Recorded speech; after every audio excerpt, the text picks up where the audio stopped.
பகவத்கீதையில் 3வது சாப்டரில் 37வது ஸ்லோகம். ஸ்ரீ பகவானுவாச்ச காம ஏஷ க்ரோத ஏஷ ரஜோகுணசமுத்பவः மகாஷனோ மகாபாத்மா வித்யேனம் இக வைரினம். இப்போ இதுக்குள்ளே அர்த்தத்தை பார்க்கலாம். அர்ஜுனன் போன ஸ்லோகத்தில் கேட்டார் இல்லையா, எதுக்கு நான் ஞான யோகம் பண்ணணும்னு நினச்சா கூட அது பண்ண விடாமல் எது தடுக்கிறது அப்படின்னு ஒரு கொஸ்டின் கேட்டான் இல்லையா.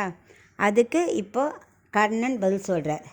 அது ஒன்றும் இல்லை, ரஜோகுணம் பீடிச்சிருக்கிறனால தான் அது நம்மளை பண்ண விடாமல் தடுக்கிறது. அதாவது காம ஏஷகா குரோத ஏஷகா, இந்த காமமும் குரோதமும் இருக்குல்ல, அதான் ரஜோகுணத்துக்கு முதல் காரணம்.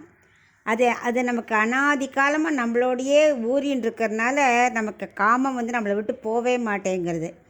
எப்படி தான் ஒரு விதை மாதிரி காமம், அந்த விதை அது உடம்புல உள்ள முதலையே விதைச்சாச்சு. அதுக்கப்புறம் தண்ணி விடுறோம், தண்ணி விட்டு என்ன அது தண்ணி தான் ரஜோகுணம். அதை விட்டு முளை வர்றப்ப தான் அந்த காமம் வளர்றது. எப்படி செடி வளர்றதோ அது மாதிரி காமங்கிறது வளர்ந்துட்டே போகிறது. அது அப்படியே மரமாயிடுறது. காமங்கிறது பெரிய மரம் ஆகிடுறது. ஏன்னா அனாதி காலமாக நமக்கு அது தொடர்ந்துட்டே வரலாம். அது பெரிய மரம் மாதிரி காமம் வளர்ந்துடுறது.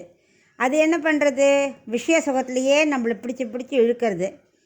அதனால் இந்த காமக்ரோதம், அந்த காமங்கிறது என்ன ஆகுதுன்னா, அது கிடைக்கலன்னா கோபத்தில் கொண்டு விட்டுடும், குரோதத்தில் கொண்டு விட்டுறது.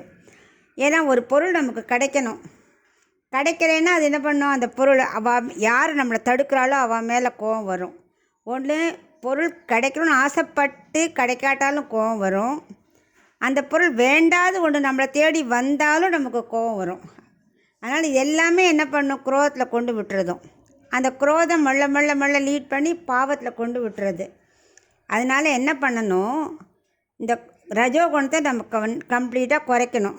இந்த காமங்கிறது இருக்கு இல்லையா, அது நெருப்பில் விட்டுற நெய் மாதிரி. அணைக்கணும், நம்ம போட போட போட நெருப்பை அணைக்கணும் தான். நெய்யை விட்டுன்றதா நெருப்பு அணையுமா? அணையாது.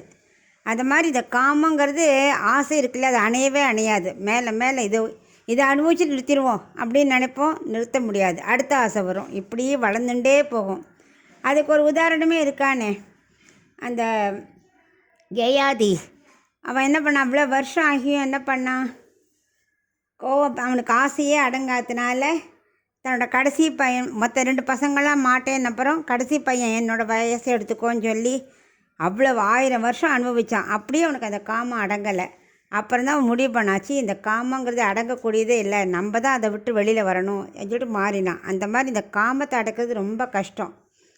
அது எப்படின்னா, இன்னொன்று ஒரு எக்ஸாம்பிள் சொல்லலாம். ஒரு வீடியோ கேம் விளையாடுறோம், என்ன பண்ணுறோம், அது எப்படியானு ஜெயிக்கணும் முயற்சி எடுத்துகிட்டே இருக்கோம் இல்லையா, மேலே. அந்த மாதிரி இந்த காமத்தை வளர விடாமல் இருக்கிறதுக்கு ஒரு ஐடியா இருக்குது. நம்ம என்ன பண்ணணும், சத்துவ குணத்தை வளர்த்துக்கணும். சத்துவ குணம் தான் வீடியோ கேம் மாதிரி.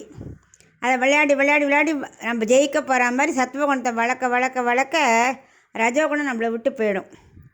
அப்புறம் நம்ம முயற்சியில் நம்ம ஜெயிச்சு விடலாம், சத்துவ குணம் வளர்ந்துடும் அப்படின்னு அவன் கொஞ்சம் கொஞ்சமாக அவனுக்கு எக்ஸ்பிளைன் பண்ணுறார்.